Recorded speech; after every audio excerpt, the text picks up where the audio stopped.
आज का हमारा टॉपिक है रेखा चित्र, यानी हिंदी साहित्य में रेखा चित्र। जैसा कि आप जानते हैं दोस्तों, रेखा चित्र हमारे परीक्षा की दृष्टि से कितना महत्वपूर्ण है।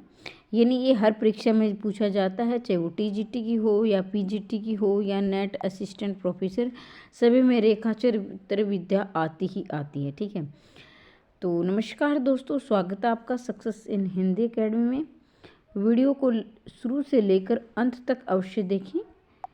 ये आपका टॉपिक है रेखा चित्र। ये चाहे आपकी परीक्षा चाहे केवीएस की हो, एनवीएस की हो, RRBB की हो या नेट की हो, असिस्टेंट प्रोफेसर, किसी राज्य या केंद्र की परीक्षा, सभी में पूछा जाता है। परीक्षा की दृष्टि से बेहद महत्वपूर्ण है, तो वीडियो को शुरू से लेकर अंत तक अवश्य देखें। अगर आप पहली बार चैनल पर आए हैं तो चैनल को सब्सक्राइब कर लें, बेल आइकन को दबा दें ताकि जब भी मैं वीडियो डालूं आप तक उचित समय पर पहुंच जाएं। और ये सारी पीडीएफ, जितना भी सिलेबस करवाऊंगी, सारी पीडीएफ आपको टेलीग्राम पर मिलेगी। टेलीग्राम को अवश्य ज्वाइन कर लें। टेलीग्राम का लिंक बिल्कुल निःशुल्क है और व्हाट्सएप लिंक भी डाउनलोड कर सकते हैं। वहाँ किसी भी टॉपिक से संबंधित अगर आपको डाउट है या मेरे से बातचीत करना चाहते हैं तो आप वॉइस कॉलिंग वगैरह कर सकते हैं। तो देखिए, अब शुरुआत करते हैं। तो कोई भी चीज़ प्रथम होती है वो अपने आप में महत्वपूर्ण होती है, आप सभी जानते हैं। तो ये देखें, हिंदी का प्रथम रेखा चित्र संग्रह है पद्म पराग। यानी हिंदी का प्रथम रेखा चित्र संग्रह है पद्म पराग। और जो बोलती प्रतिमा, अतीत के चलचित्र, स्मृति की रेखाएं, ये सारी रेखा चित्र यहाँ तक कि इसमें है महादेव वर्मा की हैं। और पद्म पराग आपका पद्म सिंह का है और ये आपका प्रथम रेखा चित्र है। महादेव वर्मा ने अपने समकालीन साहित्यकारों के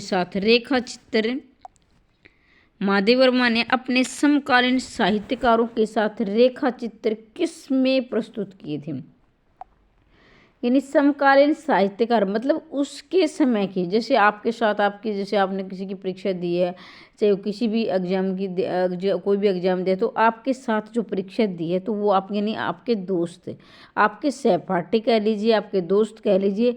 तो ये समकालीन साहित्यकार इसलिए क्योंकि ये भी साहित्यकार थी और जो और लिखने वाले थे वो भी साहित्यकार थे, यानी उस समय के साहित्यकार। तो समकालीन साहित्यकारों के साथ रेखा चित्र किसमें प्रस्तुत किए, तो पथ के साथी। और ये पथ के साथी यानी कि जो इनके रास्ते पर जो चलने वाले साथी थे उसे पथ के साथी नाम दिया।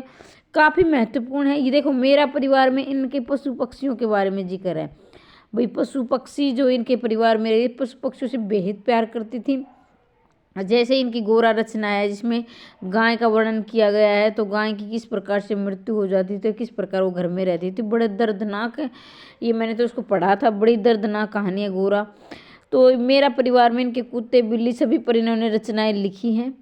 तो इसमें स्मृति की रेखाएं, अतीत की चलचित्र, ये सभी महादेव वर्मा की हैं। लेकिन पथ के साथ ही इनके मतलब समकालीन साहित्यकारों का इसमें जिक्र है। महादेवीकृत स्मारिका में पूर्ण सवर्ण शीर्षक द्वारा किसका रेखांकन किया गया है। यहाँ काफ़ी निशान लगे हुए हैं, इसलिए जब मैं तैयारी करती थी तो मैंने इस पर लगा दी थी। मैंने थोड़ा सा इरेजर से साफ भी किए हैं, लेकिन फिर मैंने करवाना इसलिए उचित समझा क्योंकि ये काफ़ी परीक्षा की दृष्टि से महत्वपूर्ण है और अच्छे प्रश्न है। आज जैसे जैसे आप आगे बढ़ोगे आपको जानकारी होती चली जाएगी, आपको खुद एहसास होगा। आपने भी बहुत सी परीक्षाएं निकाली हैं तो आपको भी लगेगा हाँ प्रश्नों में दम है, क्योंकि जो पढ़ने वाले अभ्यर्थी होते हैं उन्हें खुद में एहसास हो जाता हाँ ये प्रश्न आने की संभावना है। महादेवीकृत स्मारिका में पूर्ण समर्ण शीर्षक द्वारा किसका रेखांकन किया है, तो गांधी जी का। भाई पूर्ण समर्ण में किसका जिक्र किया गया, गांधी जी का जिक्र किया गया। और गांधी जी जहाँ किसी भी रचना में या कहीं पर आ जाते हैं तो वो अपने आप में महत्वपूर्ण हो जाती है, इस बात का आप विशेष ध्यान रखेंगे। महादेवी जी ने मोर, गिलहरी के छोटे छोटे बच्चे, हिरण, शावक, खरगोश, गाय आदि पशु पक्षियों के जीवन से संबंध रेखा चित्रों का प्रस्तुतिकरण किस नाम से किया। अभी थोड़ी देर पहले मैंने आपको बताया था कि मेरा परिवार, क्योंकि वो पशु पक्षियों के को भी अपना परिवार समझती थी। जैसे उन्होंने गाय पर लिखी, गोरा रचना लिखी है, तो इन्होंने गिलहरी सब पर रचनाएं लिखी हैं। तो मेरा परिवार में इन्होंने अपने जितने भी परिवार के सदस्य थे, चाहे वो गाय थी, खरगोश था, मोर था, जो भी था, सभी को इसमें शामिल किया गया कि मेरा ये परिवार है। ठीक है। पथ के साथ ही हमने क्या कर लिया कि पथ के साथ ही में इनके समकालीन साहित्यकारों का जिक्र है। माटी की मूर्ति की विधा है, तो माटी की मूर्ति की विधा है रेखा चित्र। माटी की है रेखा चित्र। जैसे देखो पद्य में आते हैं, सिर्फ कविता आती है। गद्य में जितने भी आपके हैं, जैसे कहानी है, नाटक है, उपन्यास है, निबंध है, रिपोर्ट है, सब क्या है गद्य में आ जाते हैं। लेकिन पद्य में सिर्फ कविताएं आती है। तो रेखा चित्र गद्य की एक विधा है। ठीक है। राम वृक्ष बेनीपुरी का रेखा चित्र संग्रह नहीं है, यहाँ दिया गया नहीं है। तो मील के पत्थर भी हैं, लाल तारा भी हैं, गेहूं और गुलाब भी है, रेखाएं बोल उठी, ये क्या राम वृक्ष बेनीपुर की नहीं है। तो ध्यान दीजिए, रेखा चित्र वो होता है जैसे मान लीजिए आप कोई भी रचना को पढ़ते हो, तो कोई भी और जैसे जैसे आप उसे पढ़ते तो हर चीज़ की मतलब आपके सामने एक चित्र सा प्रस्तुत होगा। यानी आपको शुरू से लेकर ऐसा लग रहा है जैसे कि आप कोई फिल्म देख रहे हो। तो ऐसा आपको एहसास होगा शुरू से लेकर, उसे रेखा चित्र कहते हैं। रेखा चित्र मतलब एक एक तरह से जो आप होते हैं ना, चित्र सा बन जाता है, मतलब रेखाओं की तरह। जैसे आपको चित्र बनाते हैं, जैसे आप कुछ पढ़ रहे हो तो आप उसका वर्णन है कि हम वहाँ गए थे, ऐसे पेड़ थे, ऐसी वातावरण था, ऐसी मतलब कि वहाँ पानी था। ये तो एक एक छोटी छोटी जिक्र का शुरू से लेकर अंत तक वातावरण का, वहाँ के पर्यावरण वहाँ के आसपास सब का जिक्र होगा। तो इसलिए वहाँ आपको ऐसा लगेगा जैसे कि आपके आंखों के सामने जैसे चित्र चल रहे हो। तो ऐसा उसको रेखा चित्र बोलते हैं। रेखाएं बोल उठी, इसको IMP लगाइए, काफ़ी बार परीक्षा में आया हुआ है। रेखाएं बोल उठी किसके? देवेंद्र सत्यार्थी की। तो अब जैसा कि आप सभी जानते हो कि जब मेरे पुराने वाले अभ्यर्थी हैं वो जानते हैं, जो नया आया है, तो कि जब भी मैं कुछ पढ़ाती हूँ तो निजी ज़िंदगी से जोड़कर उसे लेकर चलती ताकि आपके लंबे समय तक याद रहे। और आप भी ऐसा ही किया करो, अपनी निजी ज़िंदगी से जोड़कर उसे पढ़ा करो ताकि लंबे समय तक आप उसे याद रख सको।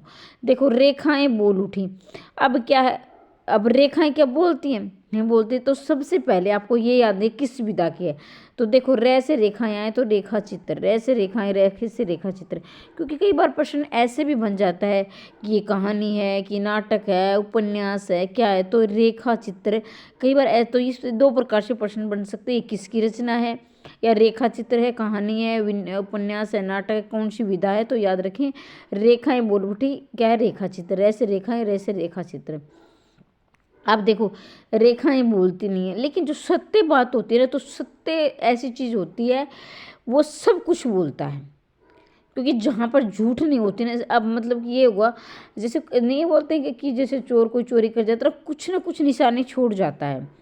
मतलब कि वो अपने आप से पूरी तैयारी करके आता है, जैसे चोर की मैं अपनी कोई निशानी नहीं छोड़ूंगा। लेकिन देखा होगा कई बार के किसी की मृत्यु हो जाती है तो कोई ना कोई आपको मतलब जो आते हैं छानबीन के लिए, उनको कोई ना कोई ऐसा सुराग मिल जाता है जो उनको पता चल जाता है, हाँ ये कार्य इसने किया हो, चाहे वो कितना भी होशियार हो। तो उसी प्रकार से रेखाएं बोल उठी, जो सत्य चीज़ होती है वो बोलती ही बोलती है। रेखाएं बोल उठी देवेंद्र सत्यार्थी। ठीक है, आगे बढ़ते हैं। नए स्केच आप रहेंगे जैसे सेठ गोविंदास, प्रकाश गुप्त, विनय मोहन शर्मा, विष्णु प्रभाकर। नए स्केच प्रकाश गुप्त। अब देखो भाई, आप मान लीजिए आप स्केच, आपके पास स्केच है, आप कोई चित्र बना रहे हो। पहली बात तो स्केच आप सभी जानते हैं, स्केच एक पेन की तरह होता है, आपने काफ़ी प्रयोग किए होंगे प्रैक्टिकल वगैरह बनाने में। तो स्केच आपको मतलब एक पेन की तरह होता है, रंगीन होते हैं जिसमें रंग होते हैं। तो स्केच आपने बचपन से प्रयोग किए, उसे इतने व्याख्या करने की आवश्यकता नहीं है, समझ गए होंगे स्केच। अब क्या है, स्केच में आप कोई चित्र बना रहे हो तो स्केच से चित्र बनते हैं, तो वहाँ की क्या कौन सी विधा होगी? रेखा चित्र है। अब क्या है, आप कोई स्केच से कोई चित्र बना रहे हो तो ये उसका प्रकाश किया, अब अंधेरे में आपको बोले भाई चलो एक चित्र बनाओ, ये बात अलग है कि आप आड़ी तिरछी रेखाएं खींच दोगे, लेकिन जो आप बनाना चाह रहे होगे वो नहीं बन पाएगा। ठीक है, आपके मन में मान लीजिए कोई ऐसी वो है कि ऐसा कोई चित्र आपको ये मुझे बनाना, तो वो अच्छी तरह से नहीं बन पाएगा। तो उसे आपको प्रकाश की आवश्यकता होगी। तो ये प्रकाश गुप्त नए स्केच है प्रकाश गुप्त की। ठीक है, माटी हो गई सोना। अब देखो माटी हो गई सोना, तो ये है रेखा चित्र विद्या है। सबसे पहले तो आप ये ध्यान रखिए, हम रेखा चित्र पढ़ रहे हैं तो मैं बार बार बोलूँ, उससे आप ये ध्यान रखना कि माटी हो गई सोनाई रेखा चित्र। अब ये कन्हैयालाल मिश्र प्रभाकर की है। अब क्या है, माटी हो गई सोना। देखो भाई, आपने बहुत से भजन कीर्तन, जैसे आप जय श्री राम, अब कुछ प्रचलन मंदिर का चला हुआ था, तो उसी से जोड़कर हम पढ़ेंगे इसको। अब देखो, जब मान ली कन्हैया आ गए, कन्हैया लाल आ गए, कन्हैया श्री कृष्ण से यहाँ लेकर, तो उस समय आपको ऐसा लगेगा भी जैसे माटी भी आपका मन इतना गदगद होगा, ऐसे लगेगा जैसे कि माटी भी सोना हो गई है। तो कन्हैयालाल मिश्र प्रभाकर, ठीक है। अब है हल्कू, हल्कू प्रेमचंद चतुर्सेन शास्त्री, भगवती चरण वर्मा, ये वृंदावन लाल वर्मा, वृंदावन लाल वर्मा। अब क्या है, आप वृंदावन पढ़िए, जैसे वृंदावन में जाते हैं तो वहाँ श्री कृष्ण के दर्शन होते हैं, बहुत से गए भी होंगे आप में से वृंदावन, तो ऐसा लगेगा मन मतलब हल्का हल्का लगता है। हल्कू मतलब हल्का, वहाँ आप जाओगे तो मन आपको हल्का हल्का हो जाएगा, मतलब उसके दर्शन करके आपको एक संतुष्टि सी मिलेगी। तो वो हल्कू वृंदावन लाल वर्मा। अब क्या है, आगे बढ़ेंगे।